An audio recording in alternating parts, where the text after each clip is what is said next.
अरे ये कौन है एत सका सका मुझे कहीं उठीगली आप भावुं तो शुणु आज है मार्गशीर मासर प्रथम गुरुवार आउ सका गाधे पाधे आसी देखला बेलू मामा मो गोटे लुगाटा आणिक रखिंट मुझे जल्दी जल्दी पिंधि रेडी हो जाती रेडी हो गई तो देखिए मो चुटी ओदा अच्छी चुटी ओदा अच्छी तो मुझे छाड़ी पारि तो से गोटे रबर बांधी आउे मो सिंदूर अलता लगे रेडी हो जाती टीवी टे लक्ष्मी पुराण बजे पूजा करने जाइए पूजा पूजी तो सरी जाइए देखूँ मुझे झोटी पकई आपड़ केमी घर में झोटी पकई मतलब निश्चिंत बतेबे पूजार किसी समय पर मु पूजा घर को आसी पूजा घर जहाँ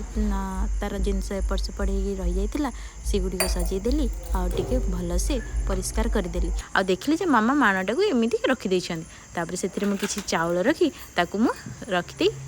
पूजा सारी दी भोग ठार भोग नहीं मो मामा को देती आम किसी भोग मु पाई